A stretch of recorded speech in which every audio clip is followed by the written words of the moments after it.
for today's video guys ay back to fishing nga tayo at ito ang mga kasama natin for today's video, si Young Bigs at Dustin, the father and son at ang pangmalakasan na si Boss Nanik. Kaya tara na, matigil na natin to, let's go Matik!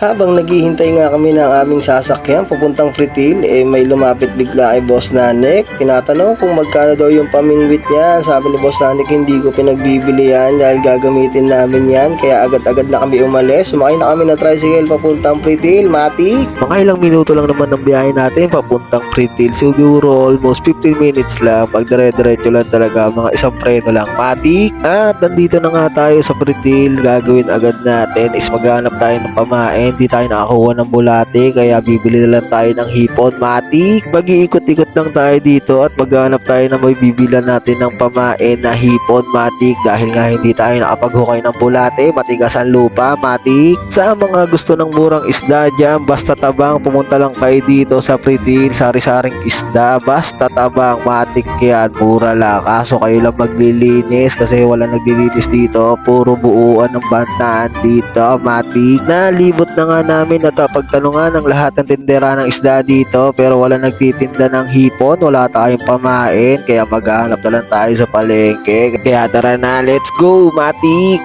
Alright,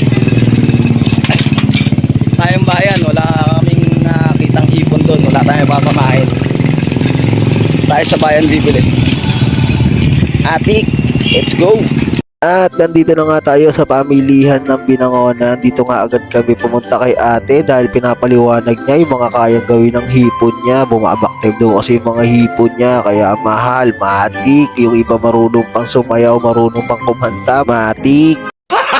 Pagkatapos ngang ikwento at sabihin ni ate yung mga katangian na kayang gawin ng hipon niya, dito kami bumili sa kabila, Matik. Hindi kami kay ate bumili, dito kami kay nanay dahil dito maganda yung hipon at nakita talaga namin tumatalon-talon, Matik. Pagkabili nga namin yung bigs ng pamain, agad na namin sinet up ang aming mga pamingwit. Hindi na natin papatagalin to, kating-kating na ang mga mama. Hala, sige, itya na natin sa dagat dyan nang malaman na kung ano yung mahuhuli natin, Matik. Medyo maganda naman di spot dito, kaso nga lang medyo maraming bangka kaya hindi tayo makakapaghagis ng malayo, Matik. Kaya ayan na, tignan nyo naman saan tayo maghahagis niyan. Hindi naman tayo pwede sumampa niyan, baka mapagalitan pa tayo, Matik. Kaya tayo ni mag-a-adjust, medyo maghahanap tayo na medyo malawak na mahagisan natin ang ating mga pamingwit. Dito walang bangka at Matik din, wala ring isda, wala pa tayo nahuhuli, Matik. Wala na lumipat tayo, Matik. Zero pa rin, Matik. Makalipas ang 8 oras, ayan na, nakadali na nga si Dustin, isang malaking baby shark na ang laki-laki ng ulo. Bali dyan lang namin ilalagay yan sa lapag, may bantay naman niya na pusa, kaya hindi yan makakawala, Matik.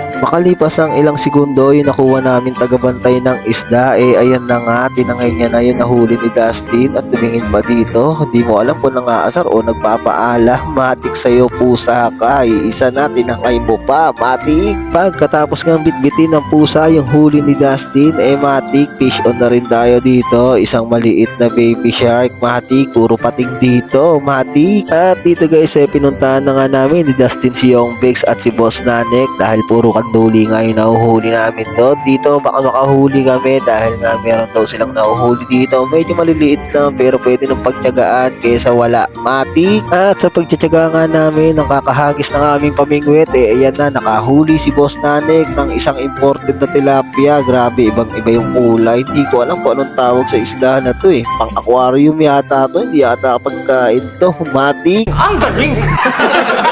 Pagkahuli nga ni Boss Nanik na imported na isda, humuli rin si Justin ng isang native na tilapia para may kasama naman yung imported na isda ni Boss Nanik at hindi mamatay sa lungkot, Matik. At dahil nga may kasama na ang imported na isda ni Boss Nanik, yung native na isda ni Dustin, pack up na tayo. Hindi para sa atin yung araw na to dahil wala at kukunti lang talaga yung nahuli natin. Bawi na lang tayo next time. Maraming salamat sa oras at panonood nyo. Please like, follow, share na lang ng page natin. Salamat, Matik!